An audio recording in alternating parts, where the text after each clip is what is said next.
Hey, and welcome to Trail Trials, the video review section of iRunFar.com. My name is Travis Lyles, and in this video we're going to take a look at the Garmin Fenix.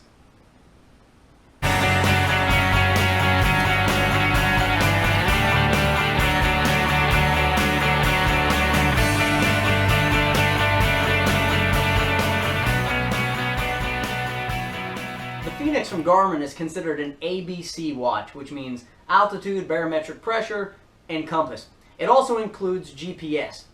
When you look at the Garmin Fenix on the product webpage, it's considered an on-the-trail device, which means it's very much similar in the way that it behaves to the Garmin handheld. So being able to do geocaching, waypoints, hiking, trackbacks, those are kind of the main focus of it. But it also has the ability to have sports profiles, and that's what intrigued me to decide to check this device out. Sports profiles allow you to do things like, of course, running, speed and distance, time climbing. And those are the things that matter when it comes to trail and ultra running. That, combined with a rated 16 to 50 hour battery life, made me decide I'm going to give this thing a shot and see what I think. So, with those things in mind, what we're going to do is take a look at this watch, but we're going to look at it from strictly the running side of things, so the fitness watch side of the world, and we will get up close and personal and check those things out right now. The first thing we'll do here is take a look at the physical attributes of this watch, or wrist top GPS. We can see that it's somewhat thick in its size, and that is because there is a lot of stuff in there. There's a large battery, you have the GPS radio, of course, and then the altimeter, barometric pressure, and compass features. So it's not a small watch, but the thing that I do like about it is that when you look at it from kind of the face, there's not an antenna kind of hanging off of it anywhere like some of the other Garmin models. It is just a round, overall round watch. So to me it has kind of a pleasing, if you will, outdoorsy type look with the metal buttons here on the sides and the body. So I think it goes well. The model that I have, you get the ability to have a heart rate monitor with it, and also two different straps. It comes with an orange strap as well as a black strap, and the accommodating hardware to make that switch, which I've already done because I just like the way that the orange band looks on here. So let's kind of move over into the face side of this device, and let's start off by kind of talking about some of the buttons here. And because this is not a running specific watch, the buttons themselves are not called out for things like start and stop and lap and those types of things. It's more of a general navigation that's on here. So that does take, you know, just a little bit to kind of get used to, but in the overall it's something that's easily figured out. The main thing is this orange button up top, and this is going to get you into pretty much all of your features. So when I hit that top orange button, that's going to take me into my main screen here.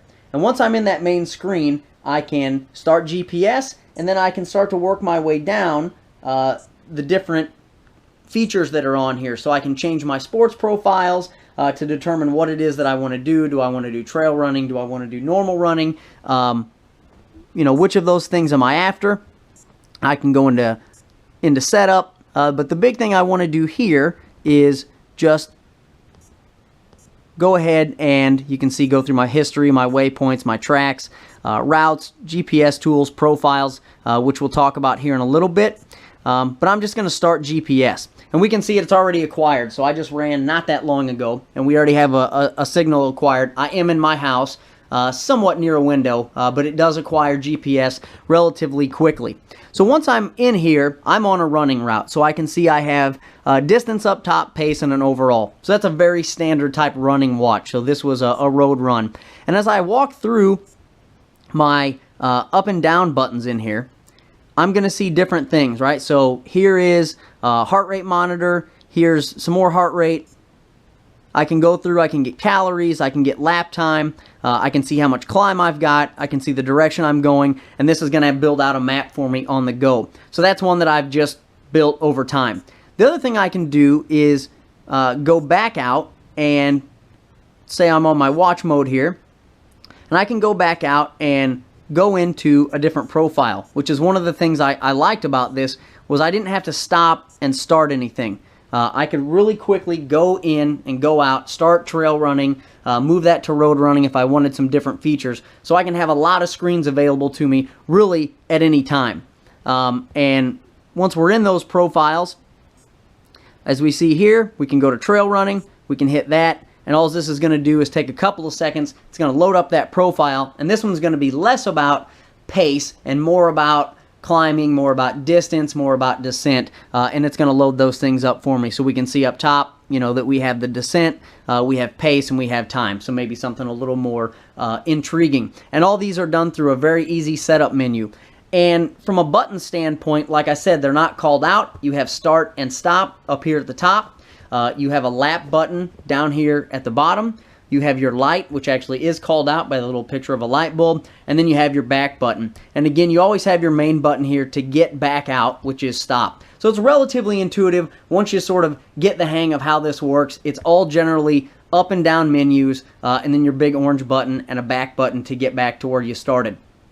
So overall, I've really enjoyed this watch and the features that it brings to it. I got the one with the heart rate monitor. The heart rate monitor fit well as had a good feel to it. The last thing that I'll call out here is the connection. So on the back, we can see we have 4 little prongs here, and those are going to match up with a simple USB cable. And that, of course, is going to allow us to sync and to get the data off the watch.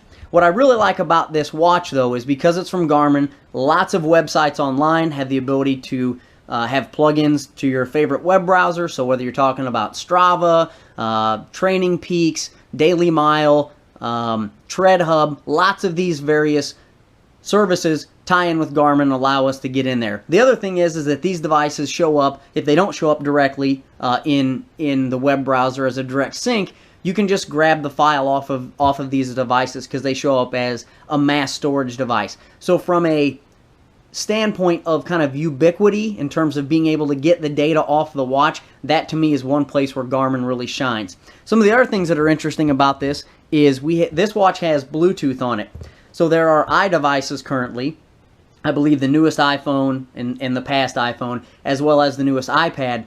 They can actually, if they have an internet connection, you can sync this watch directly with it to some of the Garmin utilities, which is a really cool feature. Hopefully that's coming to Android and Windows Phone soon. And it also has ANT. So there's some external type things like the heart rate monitor is ANT. You can get an external temperature monitor for camping and some of those other types of things. But this thing just has a entire bag of tricks and a ton of technology in it. And Garmin's done a really awesome job with updating this, continually updating the firmware, and making it better and better over the time that it's been released, which I think is probably close to a year now. So let's head back out and think about final thoughts. In conclusion, the Garmin Fenix has become my go-to running watch and really training watch in general. I like the way it looks. The amount of features are really awesome because of speed and distance and the GPS, paired with altimeter, barometric pressure, the compass. I really have a lot of tools at my disposal to be able to train and see the types of data that I want to. And I also have the ability to get back to where I started and use this watch for other things. If I did things like geocaching or hiking and waypoints, I can add all those things into it. So it really starts to grow and become a much more useful product that I can wear when I'm trail running. Specifically where I'm somewhere new and I need to get back to the car because maybe I took a wrong turn. Then you pair that with the ANT feature, so the ability to have a heart rate monitor, external temperature sensors. Depending on what sport you're doing, this really is an outdoor enthusiast device. And then lastly, having variables on battery life. So that 16-hour roughly of battery life that you get in normal GPS mode, and then the extended track mode where you can get up to 50 hours. So you can take this from anywhere from, your run around the block all the way out to a 100-miler, assuming you want to use the extended sampling. You'll get less accurate data, but you will be able to see a majority of that and have that device with you the entire time. So, any questions or comment, place those below this video. Thanks for watching, and we'll catch you next time.